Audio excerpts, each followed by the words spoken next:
الحمدللہ نحمده ونستعینه ونستغفره ونؤمن به ونتوکل علیہ ونعوذ باللہ من شرور انفسنا ومن سیئات اعمالنا من یهده اللہ فلا مضل له ومن یضللہ فلا ہادی له ونشهد ان لا الہ الا اللہ وحدہ لا شریک له ونشهد ان سیدنا ومولانا محمدا عبدہ ورسولہ اما بعد فاعوذ باللہ من الشیطان الرجیم بسم اللہ الرحمن الرحیم ومن يعظم شعائر اللہ صدق اللہ مولانا العظیم وصدق رسولہ النبی الکریم۔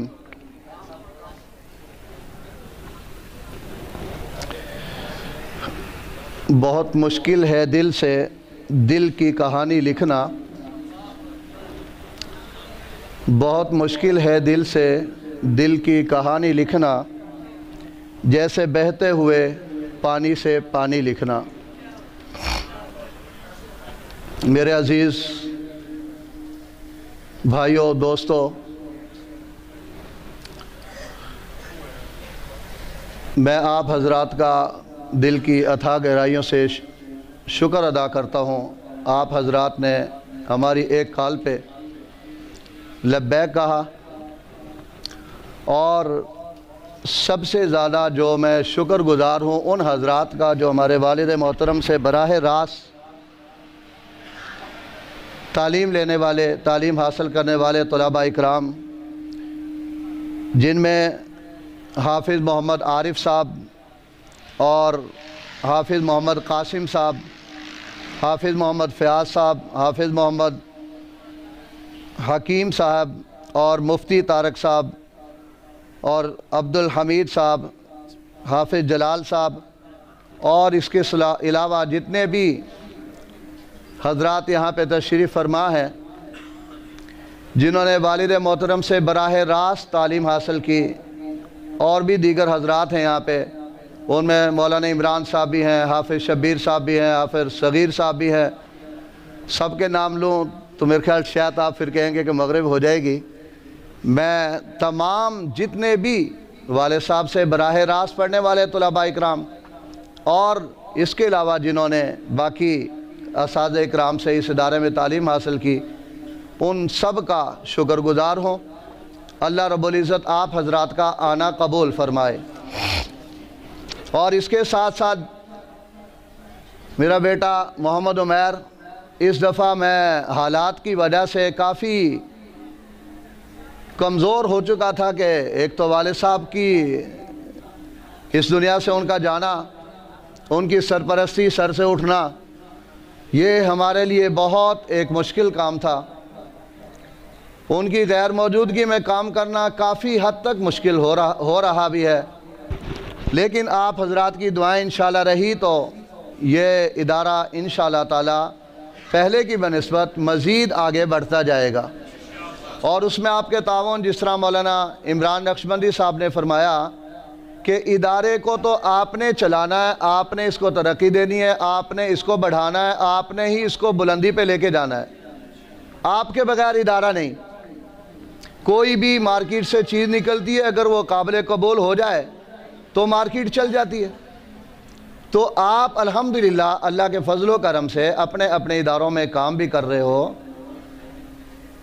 اور مساجد بھی ہیں آپ کے پاس، بڑے بڑے مراکز ہیں آپ کے پاس، اور دعوت و تبلیغ کا کام بھی آپ نے جاری کیا ہوا ہے۔ یہ عظیم کام آپ نے جو ابو جی نے آپ کو سونپا اس پہ آپ لگے ہوئے ہیں۔ بس تھوڑی سی کمزوری یہ آ رہی ہے کہ ادارے کے ساتھ تعلق، اس کو قائم رکھنا آپ حضرات کی ذمہ داری ہے۔ آپ اس کو لازماً جتنا بھی وقت ہو سکے، جیسا بھی وقت ہو سکے، میں نہیں کہتا کہ مجھے آپ پیسے دو، میں نہیں کہتا آپ مجھے وقت دو، میں یہ نہیں کہتا کہ آپ میرے لیے کچھ یہاں پہ اور لا کے جمع کراؤ، لیکن اتنی گزارش ضرور کروں گا کہ آپ والد صاحب کی اور والدہ صاحبہ کی مغفرت کی دعا اور اس ادارے کی کامیابی کے لیے دعا ضرور کر دیا کریں۔ آپ کی یہ ضرورت ہے مجھے۔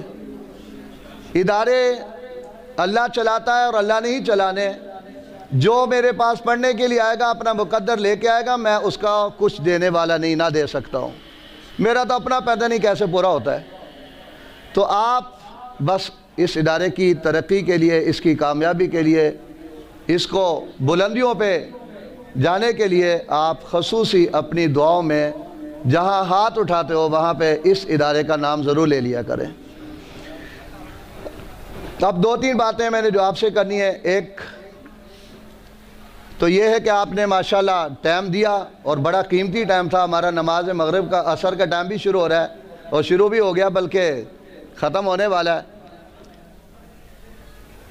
آپ جہاں بھی کہیں، ایک ادارے کی طرف سے ابو جی کا پیغام ہے، یہ سمجھ لیں، جہاں کہیں بھی آپ جاؤ، جس کسی سے بھی ملو، اپنے بڑوں کا آپ ادب کریں۔ بڑوں کا ادب کرنا ہے۔ ہمارے ہاں ادب بہت زیادہ سکھایا جاتا ہے، نہ جانے وہ بہت زیادہ ہو جاتا ہے، اور ہو جاتا ہے، اس کی وجہ سے شاید ہم بے ادبی میں شمار ہو جاتے ہیں۔ بہت بڑی کمزوری ہے کہ بچے اداروں سے جب نکل کے جاتے ہیں، والدین کی شکایت آتی ہے کہ بڑا بدتمیز ہے، بھائی بہنوں کی شکایت آتی ہے بڑا بدتمیز ہے، علاقے سے شکایت آتی ہے کہ بھئی یہ بچہ نماز نہیں پڑھتا، اس سے کہا جاتا ہے یہ آگے سے بہت بدتمیزی کرتا ہے۔ تو آپ سے میری گزارش یہ ہے کہ ادب کو ملحوظ رکھیں۔ ایک 6 سال یا 7 سال کا بچہ سکول میں پڑھتا ہے،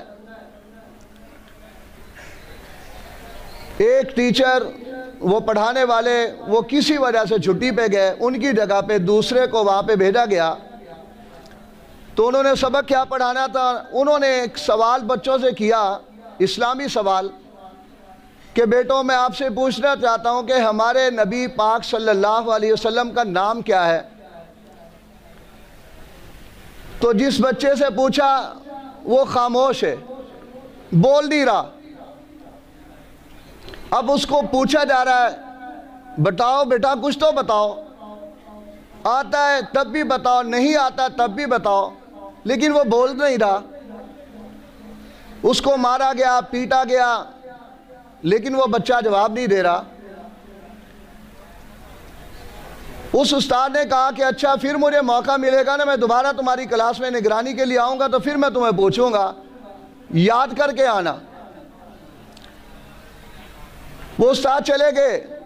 کچھ وقت گزرنے کے بعد انہی استادوں کی دوبارہ ڈیوٹی لگی کہ آپ فلاں جگہ پہ فلاں کلاس میں جا کے نگرانی کریں۔ جب اس نگرانی پہ پہنچے تو اسی بچے کو پھر انہوں نے کہا، بیٹا میں نے آپ سے پچھلی دفعہ ایک سوال کیا تھا کہ ہمارے نبی کا نام کیا ہے،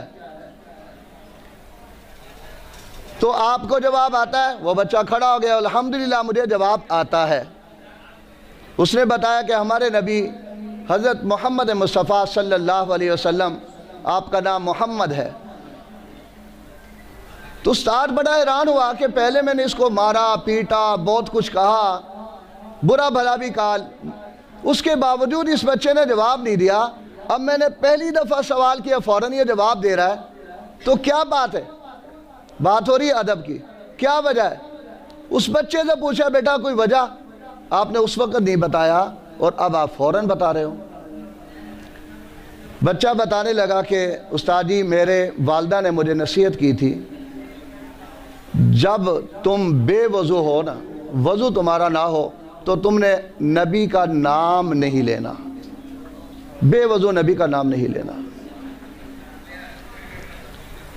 کہتے میری امی کی نصیحت تھی، اس وقت جب آپ پوچھ رہے تھے، مار بھی رہے تھے، پیٹ بھی رہے تھے، میں مار برداشت بھی کر رہا تھا، برا بھلا بھی مجھے کہا جا رہا تھا، میں برداشت کر رہا تھا کہ میرا وضو نہ تھا۔ آج میرا وضو ہے۔ میں آج آپ کو اس لیے میں نے نبی پاک صلی اللہ علیہ وسلم کا نام بتا دیا کہ ہمارے نبی کا نام محمد صلی اللہ علیہ وسلم ہے۔ اور وہ شخصیت کون تھی؟ وہ شخصیت حضرت مولانا پیران پیر جناب پیر ذوالفقار نقشبندی صاحب، یہ وہ شخصیت ہے جو پوری دنیا کے اس وقت امیر ہے، پوری دنیا کے پیر ہے۔ میرے عزیزو، ادب بڑا عظیم ہے، جو بھی کرے گا وہ پائے گا۔ جو وہ کہتے ہیں با ادب با نصیب، بے ادب بے نصیب۔ آپ سے گزارش یہ ہے اپنے بڑوں کا ادب کرنا ہے، والدین کا، اپنے اساتذہ اکرام کا، اپنے بڑے ساتھیوں کا، اپنے بڑے عزیز و قارب رشتہ داروں میں ہوتے ہیں، چاچا تایا ماما بہن بھائیوں میں بڑے ہوتے ہیں، سب کا ادب ضرور کریں۔ دوسری گزارش میری آپ سے یہ ہے، پانی دیو، دوسری گزارش آپ سے یہ ہے کہ اپنے بڑوں کی بات ماننا،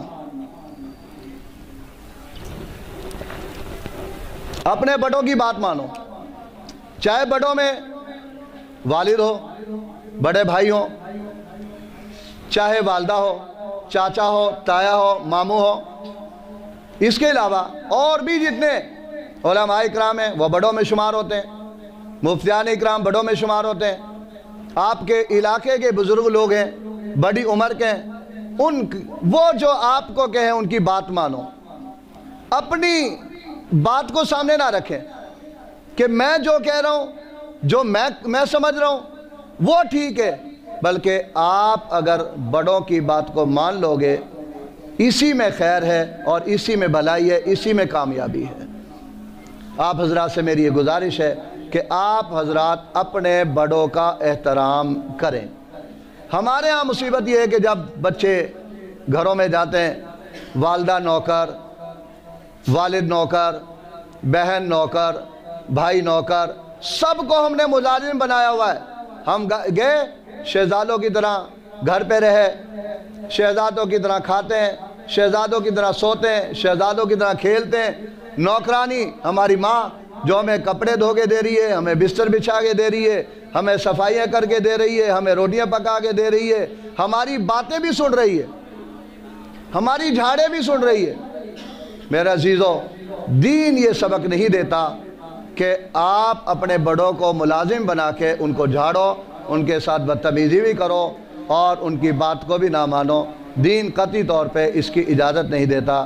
آپ سے میری گزارش یہ ہے، آج کی اس محفل سے یہ پیغام آپ لے کے جائیں کہ اپنے بڑوں کی بات مانیں گے۔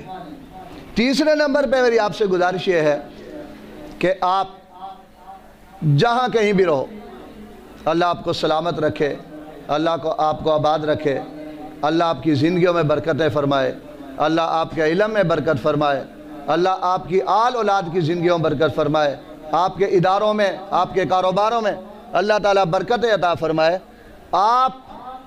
آپ ہمیشہ دعا لازمن کرتے رہیں۔ دعا جو ہے نا، یہ آپ کے لیے بھی، ہم سب کے لیے، پوری انسانیت کے لیے، دعا انسان کی تقدیر کو بدل دیتی ہے۔ دعا انسان کی تقدیر کو بدل دیتی ہے۔ جب دعا آپ کر رہے ہیں اور کریں تو ہمیشہ اپنے بڑوں کو یاد رکھیں، اپنے والدین کو یاد رکھیں، اپنے اساتذہ اکرام کو یاد رکھیں، کیونکہ آپ کے اساتذہ اکرام، آج وہ سیٹ خالی نظر آ رہی ہے۔ آج وہ بزرگ، وہ عظیم ہستی جس کی محبت میں آپ ان کے پاس پڑھنے کے لیے آئے تھے اور آپ نے ان سے پڑھا اور انہوں نے اپنی محبت کا مکمل طور پہ اظہار کر کے آپ کو دکھایا، اور یہاں تک کہ بگڑے ہوئے کو بھی انہوں نے بنایا، بگڑے ہوئے کو بنایا۔ مولانا عارف صاحب، حافظ عارف صاحب یہاں پہ بیٹھے ہیں، مولانا طارق صاحب بیٹھے ہیں، مولانا الیاس صاحب ہیں، بہت سے حضرات یہاں پہ موجود ہیں۔ یہ حضرات وہ ہیں جنہوں نے ان سے پڑھا۔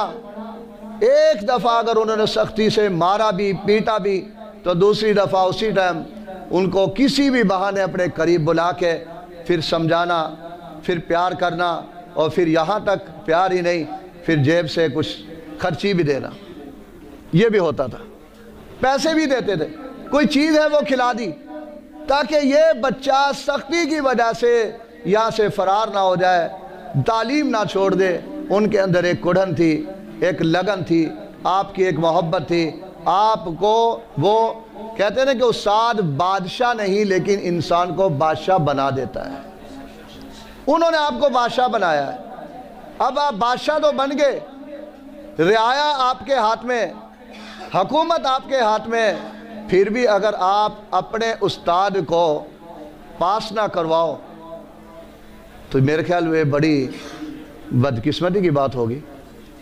وہ اس دنیا سے گئے، آپ کبھی بھی اپنی دعا کا جو آغاز ہے، جو ترتیب ہے، اس ترتیب کے مطابق دعا ضرور کریں، لیکن سب سے پہلے نام آپ کے زبان پہ ایک ہونا چاہیے، قاری محمد ادریس رحمہ اللہ تعالی، اور والدہ محترمہ رحمہ اللہ تعالی، ان کی مغفرت کی دعا ضرور فرمائیں۔